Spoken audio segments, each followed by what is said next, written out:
అందరికీ నమస్తే. AP high court చాలా ఘాటు కామెంట్స్ చేసింది. ఏపీలో పోలీస్ శాఖను మూసేయండి అని అసంతృప్తి వ్యక్తం చేసింది.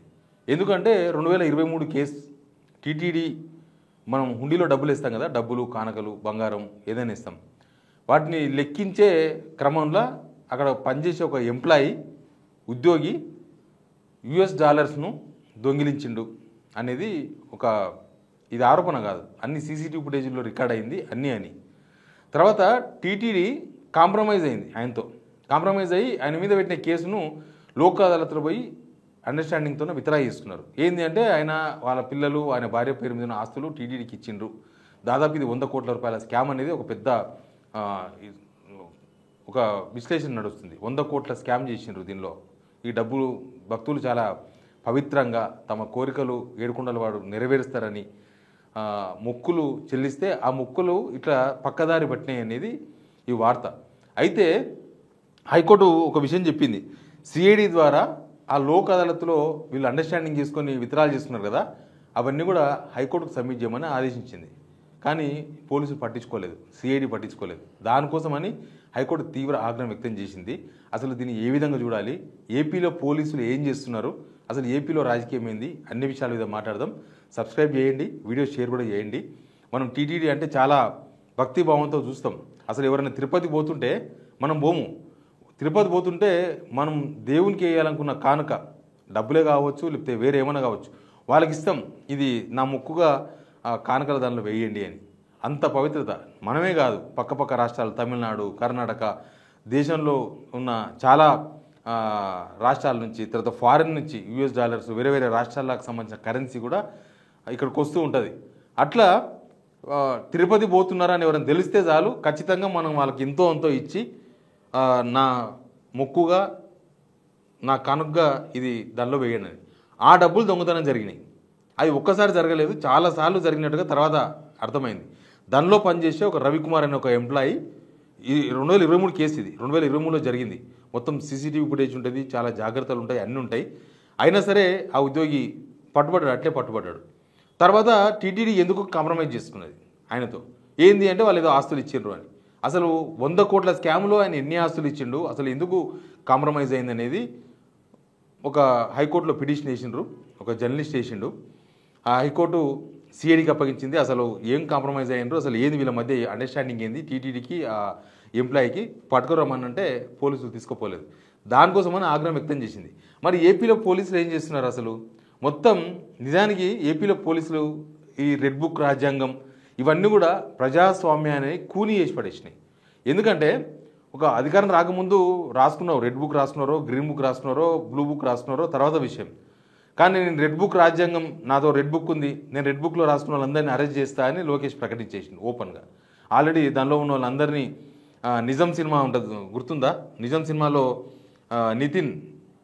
మహేష్ బాబు అందరినీ ఎవరెవరిని కొట్టాలో ఎవరెవరు చంపాలో మొత్తం రౌండప్ చేస్తూ ఉంటాడు.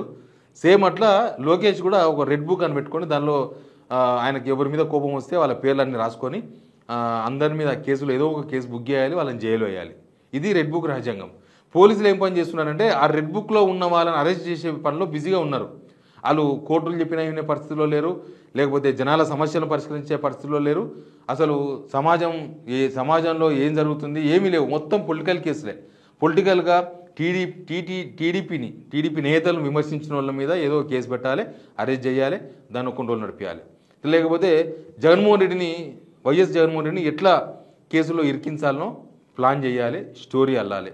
లేకపోతే జగన్మోహన్ రెడ్డికి సహకరిస్తున్న వాళ్ళు ఎవరైతే ఉన్నారో వాళ్ళ మీద కేసులు పెట్టాలి, వాళ్ళను స్కామ్లు ఇరికియాలి. మొత్తం స్కామే, అందరూ స్కామ్ చేశారని జనాలకు చెప్పుకోవాలి.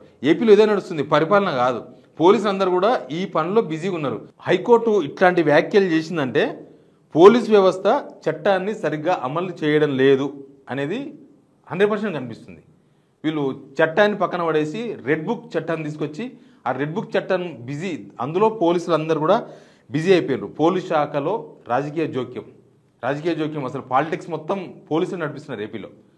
మొత్తం టీటీడీ చేయాల్సిన రాజకీయం మొత్తం వాళ్ళ చేతులకు మట్టి అంటకుండా మొత్తం పోలీసులతో చేయించే ప్రయత్నం చేస్తున్నారు. పోలీసులే విమర్శలు చేస్తున్నారు, పోలీసులే ఆరోపణలు చేస్తున్నారు, పోలీసులే అరెస్టులు చేస్తున్నారు, పోలీసులే ప్రెస్ మీట్లు పెడుతున్నారు. ఏపీలో చాలా దారుణమైన సిచ్యువేషన్.